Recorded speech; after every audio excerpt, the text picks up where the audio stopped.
Hello and welcome to Yes You Can channel. If you've got an AC card just like this and it's not going in your laptop,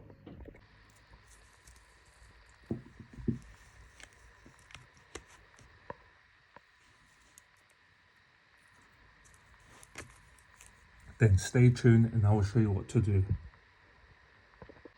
So as you can see with these AC tips, there's a pin inside, it's bent.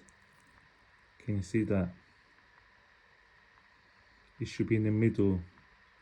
So what you need to do is with a pin, get a pin like this, and I want you to align it in the middle. Yeah, so in the middle of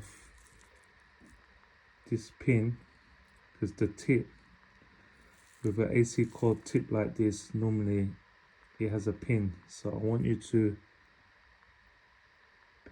align it in the middle, put it in the center, put that pin in the center, because at the moment it's bent.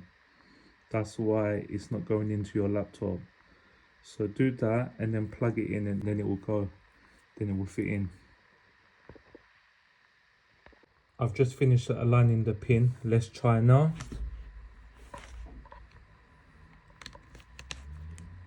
Bingo. Guys, I hope this video has helped you. Let me just show you quickly. As you can see, look, there's a hole in the middle where you charge it. See, that's why this was preventing this from going in, because that pin in the middle was bent. But now, success. And now you can fully charge your laptop properly without the tip coming out, or it wasn't charging in the first place. I hope this video has helped you. Please like and subscribe to the channel, and I will catch you on the next one. Thank you for watching.